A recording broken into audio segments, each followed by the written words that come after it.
Je te fais cette vidéo à chaud directement après mon entraînement parce que c'est là où je vais vraiment te donner les meilleurs conseils. Je suis le plus connecté au présent et aujourd'hui, je pense que tu mérites justement d'avoir une vidéo où on ne parle pas forcément de ce genre de sujet sur YouTube. Tu ne vas pas forcément trouver ce genre de sujet ailleurs.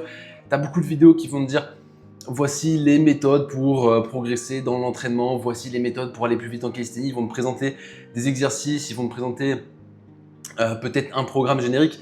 Mais là, on va aller beaucoup plus loin, beaucoup plus profond que ça parce qu'en fait, avoir une bonne structure d'entraînement, avoir un bon programme, c'est cool. Déjà, il faut que ce soit spécifique à toi. Avoir les bons conseils techniques, c'est bien, mais pareil, il faut que ce soit spécifique à toi. Et même si tu as la meilleure structure, que tu as le meilleur programme en fait, d'entraînement, que tu as vraiment quelque chose qui est spécifique à toi, que tu as des conseils qui sont spécifiques à toi, si le dernier levier n'est pas actionné, et c'est le levier de l'identité, du mindset, de la confiance, en fait, tu progresseras jamais. Donc là, on va vraiment aller deep dans un sujet, dans le plus profond de la calisthénie. Et si tu comprends ces trois leviers, si tu comprends ces trois principes que je vais t'évoquer aujourd'hui, tu vas progresser 10 fois plus vite que tous les autres athlètes qui n'ont pas encore compris ça. Donc, on va parler de la structure d'entraînement. C'est le premier levier pour vraiment progresser en calisthénie. En deuxième, on va venir parler des retours techniques pour vraiment progresser en calisthénie. Et en troisième, on va parler du levier le plus important, c'est vraiment le mindset. On commence beaucoup à en parler dans la calisthénie, on commence beaucoup à en parler dans ce sport. En fait, la calisthénie, c'est un sport qui est très nerveux et ton niveau de conscience, ton niveau de confiance et vraiment ton état d'esprit peuvent faire x5 à x10 sur tes performances. Sincèrement, j'ai des jours où parfois je galère à lever une straddle parce que je suis pas concentré, parce que je suis pas dans le présent, parce que je pense à autre chose, parce que je suis pas bien au niveau de mon identité, au niveau de mon mindset. Et juste, je me reconcentre, je me remets dans le présent, je médite un petit peu. 10 minutes après, je peux faire un 10 secondes de full planche. Donc, j'ai largement fait un x5, x10 sur mes performances juste grâce à ce levier. Donc, on va commencer avec le premier levier. C'est le levier des retours techniques. C'est extrêmement important d'avoir des retours techniques. C'est extrêmement important de bien faire les choses. Donc, renseignez-vous bien sur les mouvements, renseignez-vous bien sur la technique. C'est OK en fait de faire de la bad form. C'est même nécessaire de faire de la bad form. Vous êtes obligé pour progresser de faire de la bad form. Absolument tout le monde a fait de la bad form. L'élite a fait de la bad form. Les intermédiaires ont fait de la bad form. Les débutants font de la bad form. Mais simplement, renseignez-vous sur un mouvement. Renseignez-vous auprès des bonnes personnes. Vous pouvez trouver des vraiment bons coachs. Je vous mettrai sincèrement des vidéos d'autres athlètes et d'autres coachs dans la description pour que vous allez voir certains tutoriels qui sont vraiment extrêmement bien faits et qui vous expliquent des choses en détail, notamment sur la planche. Et ensuite, pareil, sur mon compte Instagram, je vous fais peut-être quasiment une vidéo par jour sur les tutoriels en calisthénie, justement sur comment comprendre tel mouvement, etc. Et en fait, ce que je vous dirais pour les conseils techniques, c'est essayer d'aller chercher un coach si vous ne comprenez vraiment pas, aller chercher des tutoriels sur YouTube de personnes qui vous expliquent les conseils techniques, mais qui vous expliquent aussi pourquoi ces conseils techniques. Parce que par exemple, on vous dit souvent, ok, faites une protraction en planche. On vous explique pas pourquoi il faut une protraction. On vous explique pas, par exemple, pourquoi il faut mettre telle ou telle intention. Donc, si vous voyez des retours techniques sans aucune explication derrière, par exemple, juste, je sais pas moi, en planche, collez vos coudes. Pourquoi est-ce que vous allez coller vos coudes? Vous allez coller vos coudes parce que ça va venir faire une rotation externe au niveau de l'épaule. Cette rotation externe va venir engager votre dorsal, ça va venir verrouiller votre épaule et vous allez avoir une plus grande stabilité au niveau de l'épaule, au niveau du dorsal également, et ça va venir vraiment verrouiller votre position de planche. Donc en fait, si vous vous renseignez sur des conseils techniques, allez voir des personnes qui expliquent le pourquoi du comment on va chercher tel conseil technique et évitez d'aller sur les shorts YouTube où simplement on vous montre un squelette, on vous montre une image et c'est juste genre pousser, verrouiller, lean et décolle. Tu vois, ça c'est vraiment les pires conseils que vous pouvez suivre. Donc allez voir sur mon compte Instagram, allez voir les chaînes que je vous mettrai en description et essayez de vraiment comprendre le pourquoi vous faites quelque chose techniquement. Essayez de vraiment comprendre pourquoi telle chose engage tel muscle et telle intention fait que le mouvement est plus facile ou plus compliqué. Et si vous essayez vraiment de comprendre pourquoi la technique, vous progresserez beaucoup plus vite que simplement ok, je fais, j'agis et j'agis un peu comme un PNJ en fait, tout simplement. Donc essayez de vraiment comprendre les choses, que vous ayez une vision d'ensemble du mouvement, que vous ne fassiez pas les choses comme un PNJ et faites les choses. Tout simplement, vous verrez qu'en suivant les bonnes personnes, en suivant les bons contenus et peut-être qu'en engageant un coach qui va vous permettre de vous donner des bons conseils techniques et vous faire comprendre pourquoi ça marche comme ça, vous progresserez beaucoup plus vite. Dans tous les cas, ça c'était le levier 1, mais vous verrez que ce levier 1, en fait, ça va être exponentiel. Le levier 1 ne pourra marcher que si vous avez le levier 2 et le levier 2 ne pourra marcher que si vous avez le levier 3. Donc on est parti pour le levier 2. C'est la structure d'entraînement, ce qu'il faut que vous évitiez de faire. Je vois beaucoup de personnes demander à Claude, demander à ChatGPT, demander à n'importe quel IA ou aller chercher juste des programmes gratuits sur Internet, des programmes comme ça génériques. Ce qu'il faut que vous fassiez vraiment pour bien progresser, c'est pas d'avoir une routine, c'est pas d'avoir un programme, mais c'est d'avoir une structure qui respecte les principes d'entraînement. Donc là, je vais vous donner justement des clés pour vous faire votre propre structure d'entraînement, pour vous faire votre propre programme entre guillemets. Et ça va vraiment 10 fois plus vous aider que n'importe quel tutoriel gratuit sur Internet qui va vous dire ok, le lundi, vous allez faire 3 tuck push-up, le mardi, vous allez faire 5 handstand push-up contre le mur, le mercredi, vous allez faire 10 secondes d'advanced tuck front lever pendant 4 sets, etc. Ça, vous oubliez complètement. En fait, il faut que vous ayez une structure.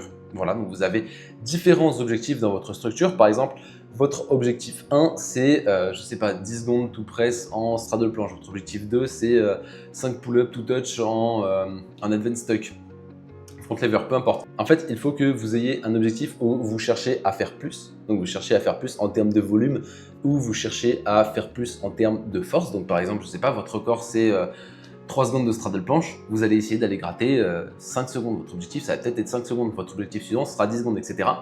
Et vous allez avoir un objectif où vous allez chercher à faire plus de volume. Par exemple, vous avez, ça c'est quand vous n'êtes pas dans un objectif de force, du coup vous avez, je sais pas, 5 one leg press en front lever. C'est plus très intense, c'est plus de l'endurance. Vous allez essayer d'aller chercher 10 one leg press en front lever. Donc vous avez vraiment cet objectif-là de faire plus. Et ensuite, vous avez des objectifs aussi de faire mieux. Donc, par exemple, je ne sais pas, vous avez 5 press de one leg front lever. Vous allez essayer tout simplement de venir faire mieux. Donc, par exemple, si vos 5 press de one leg front lever, elles sont bas de forme, vous allez avoir un objectif où vous essayez de faire mieux. Donc, vous allez essayer de faire 5 press de one leg front lever en étant clean. Et donc, comment est-ce que vous allez structurer vos entraînements justement?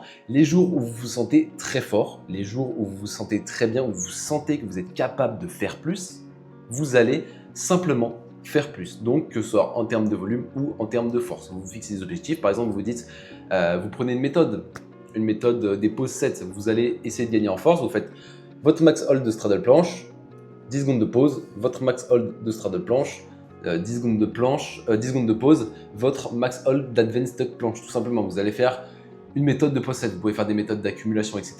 Mais faites simplement une méthode qui va vous permettre d'aller chercher plus de volume ou plus de force. Les jours où vous êtes fatigué, vous allez essayer de faire mieux. Ce que je vous conseille, c'est de faire beaucoup de séries, mais des séries courtes où vous allez vraiment vous appliquer.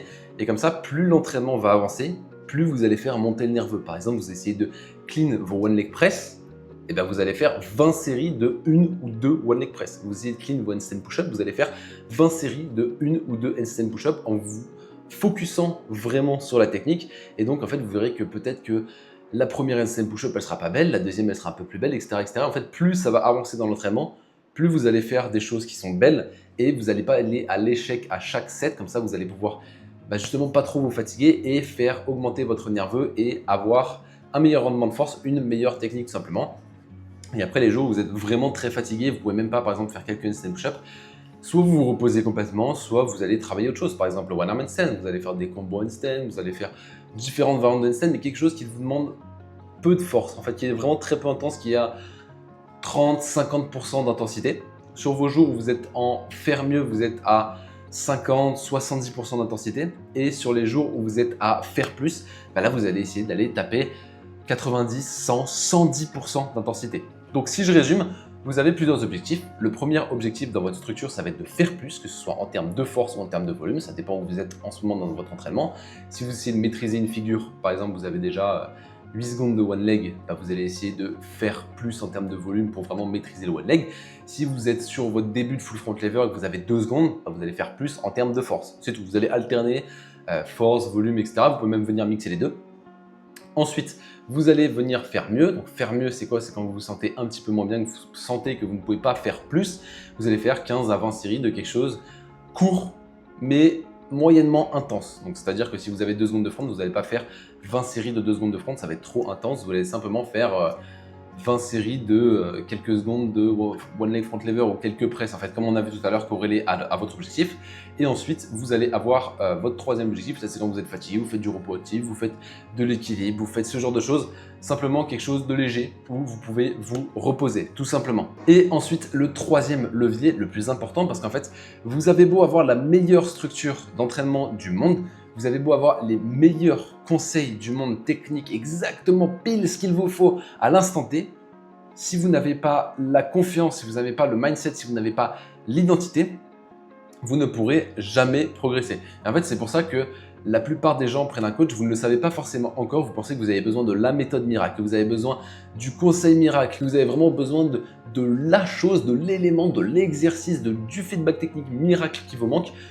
En général, vous avez simplement besoin de mindset, vous avez simplement besoin de clarté dans votre entraînement, de clarté mentale et de confiance surtout dans votre entraînement. Et donc, le dernier pilier, c'est vraiment le mindset. Il faut que vous adoptiez l'identité de quelqu'un qui a déjà tout, comme si c'était déjà passé dans le temps. Par exemple, vous imaginez dans 5 ans, vous imaginez que vous avez la planche, que vous avez la maltaise, que vous avez le front lever, les pull-ups, les push-ups, les 90 degrés, enfin bref, tous les éléments que vous voulez, vous imaginez que vous les avez déjà et que ça s'est déjà passé, tout simplement. En fait, vous vous dites que vous avez déjà tout, que vous êtes l'identité, qu'en fait c'est facile, et en fait c'est pas faux, hein. Une planche c'est facile, un front lever c'est facile, c'est simplement des compétences à apprendre. Il faut que vous imaginiez que vous avez déjà cette chose, que vous ressentez l'émotion, que vous avez déjà cette figure, que c'est facile, que vous avez la confiance. En fait, si un jour dans votre entraînement, vous n'avez pas la confiance de lancer une figure, même si vous avez la force, ne lancez pas cette figure parce que vous allez simplement être à l'ego, vous allez simplement vouloir forcer. Vous voyez que vous n'avez pas la confiance pour lancer cette figure et en fait, à la fin de votre entraînement, vous allez dire « Ah mais finalement, je suis nul ». Je suis nul. Alors que non, vous avez la force, vous n'avez simplement pas la confiance. Donc, si vous n'avez pas la confiance, passez sur autre chose qui va vous donner de la confiance. Parfois, c'est bien de prendre un pas en arrière. Je ne sais pas si vous avez 5 secondes de full planche, mais vous n'avez pas la confiance de lancer la full planche. Parfois, c'est très bien de venir faire des sets en straddle où on se sent fort, on vient gagner en confiance, on vient se dire que c'est facile et ensuite on retranscrit ça sur la full et là, nos perfs, elles explosent d'un seul coup. Sincèrement, parce que en général, vous vous bridez parce que vous n'avez pas la confiance, vous pensez toujours que ouais, les figures finales comme je sais pas, full front lever, full planche, même straddle planche peut-être, c'est sur un piédestal et donc que c'est compliqué. Mais en fait, au plus vous répétez que quelque chose est compliqué, au plus ça va devenir compliqué. Donc il faut vraiment que vous preniez l'identité du mec pour qui c'est trop facile, le mec qui est le plus gifted de l'univers. Sincèrement, prenez-vous pour le mec qui est le plus gifted de l'univers et soyez complètement délusionnel. Si ça marche pas dans l'entraînement, vous dites non mais c'est pas grave, c'est juste le temps qui n'a pas joué en ma faveur, je sais que j'ai la maltaise, je sais que j'ai le SAT, je sais que j'ai absolument toutes les figures en calisthénie.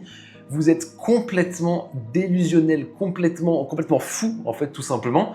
Et même si vous êtes en deux de planche, imaginez que vous êtes en full planche, que vous êtes le GOAT, que vous êtes en finale, je sais pas, du championnat du monde de calisthénie, que vous êtes à Stenos, que vous êtes en train d'affronter Ilyes et que vous êtes là à faire des gros combos maltaises et tout, alors que vous êtes simplement en deux de planche. C'est tout. Mais dans votre tête, vous êtes déjà sur scène, vous êtes le GOAT, vous êtes trop fort, vous êtes en train de tout faire, vous avez cette confiance-là du mec qui est trop fort, qui est en train de tout faire, alors que vous êtes en deux de planche. Mais c'est pas grave, parce que vous savez que vous avez déjà tout, que c'est simplement le temps qui n'a pas joué en votre faveur. Et en fait, le jour où vous allez vraiment faire ce switch d'identité, ce switch de mindset, parce que vous pouvez tout appliquer si vous prenez jamais l'identité du mec qui est trop fort, du mec qui a déjà tout, du mec qui est gifted, etc. Vous ne pourrez vraiment pas appliquer les autres conseils. Donc ce que je vous conseille vraiment d'aujourd'hui, qui est applicable et qui va vraiment marcher, c'est soyez délusionnel. Imaginez que vous avez déjà tout. Imaginez que vous avez déjà la full planche, que vous avez déjà toutes les figures. Ressentez les émotions associées à ça. En fait, faites-vous des films dans votre tête tout simplement. Vous faites fermer les yeux, vous êtes là en mode waouh. Vous ressentez comme si vous aviez déjà tout. Vous ressentiez comme si hier vous avez gagné les championnats du monde. Vous imaginez tout à la première personne. Vous visualisez en fait. C'est vraiment la visualisation de vous en train de faire tous ces skills. Et vous allez voir que vous allez avoir une confiance de ouf. Dès que vous allez arriver sur vos barres, vous allez être dans le présent et vous allez pouvoir envoyer 50 fois plus de force. Et en fait, la calisthénie, c'est un sport nerveux. Quand vous y croyez pas, quand vous êtes déconcentré, quand vous n'êtes pas dans le présent, les signaux qui passent de votre tête à vos muscles, ils sont comme hachés. Par exemple, votre cerveau, il va envoyer 20% des signaux ou 30% des signaux. Alors que si vous étiez débridé à fond, vous pourriez envoyer 100% des signaux. Peut-être que vous avez 3 secondes de straddle planche aujourd'hui, mais que physiquement, vous êtes déjà capable de faire 5 secondes de full planche. C'est juste votre mindset qui vous limite, c'est tout.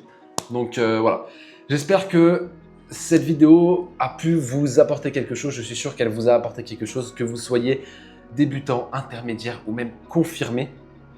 Peut-être que si vous êtes confirmé, vous savez déjà comment vous entraîner. Vous savez déjà les retours techniques dont vous avez besoin, etc.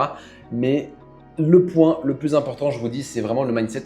Vous pouvez avoir le mindset le plus parfait du monde et vous entraîner n'importe comment à côté, vous allez progresser. Par contre, si vous avez la meilleure structure, vous avez les meilleurs conseils techniques, mais vous avez un mindset de chips, vous n'allez jamais progresser. Donc en fait, ce que vous cherchez, ce n'est pas la recette miracle, ce n'est pas les conseils miracles, ce n'est pas la structure d'entraînement miracle, c'est simplement le mindset. C'est le mindset, c'est la confiance, c'est tout. Et même si vous ne me croyez pas aujourd'hui, vous verrez que plus vous allez avancer dans votre parcours de calisthénie, plus vous allez comprendre ça. Donc, je sais que cette vidéo ne va pas résonner dans peut-être énormément d'entre vous.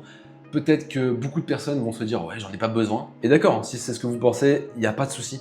Vraiment, si vous pensez ne pas en avoir besoin maintenant, revenez peut-être plus tard sur cette vidéo. Mais si vous avez vraiment compris, si le mindset a résonné en vous, sachez que c'est la seule chose qui vous empêche vraiment de passer de cette planche à cette full planche dont vous rêvez tant.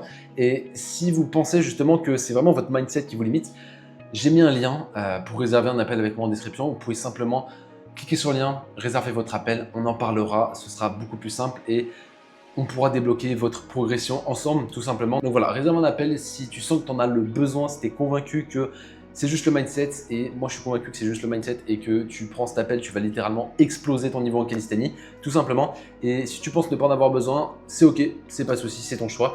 Et je te souhaite une très très bonne journée et entraîne-toi bien.